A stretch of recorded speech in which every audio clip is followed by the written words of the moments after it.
All right, so let's continue with this one. We have 6 1/3 minus 2 3/5. If I look at the largest denominator, I know that 5 is not a multiple of 3, so I have to find a common multiple, which is what? 5. It wouldn't be 5 because 3, 6, 9, 12. Multiply 3 by 5. Oh, yes. So if you take 5, 10, 15, then your common multiple is 15. All right, how do we go from 3 to 15? What did we multiply it by? By 5. How did I go from 5 to 15? Multiply it by 3.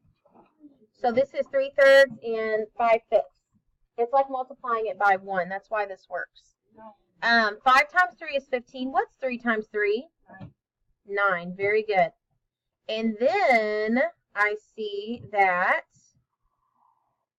I can't do this because 5/15 cannot subtract 9/15. So I need to borrow. Yes. So the 6 becomes a what, everyone? 5. And I need to add 1 whole to 5. What is the fraction version of 1 whole, Tyler? Thank you. You all are really getting this. 15/15. So I'm going to rewrite the problem over here. 5 plus 15 is? So 5/15 plus 15/15 is 20/15. And then I have to subtract out 2 and 9/15. Let me answer that phone call. All right, so then I take 5 and 20/15 minus 2 and 9/15. What's 20 minus 9, everyone? Everyone. Beautiful. And 5 minus 2 is? Very good. People in the back of the classroom, make sure your eyes are forward.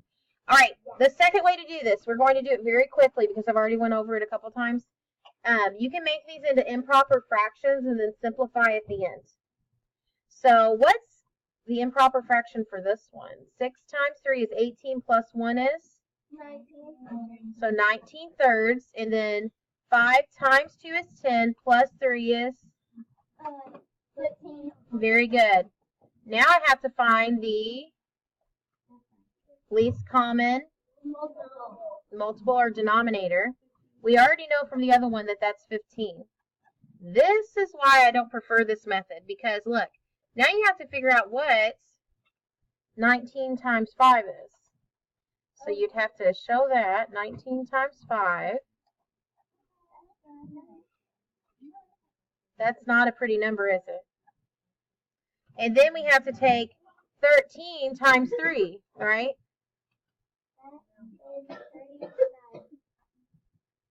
Equals 39. Now, some of you can do that in your head.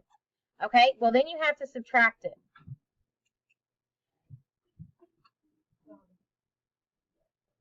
Right? You will get an improper fraction for sure. 56 over 15. And then you have to find out, well, how many times can that go into 56?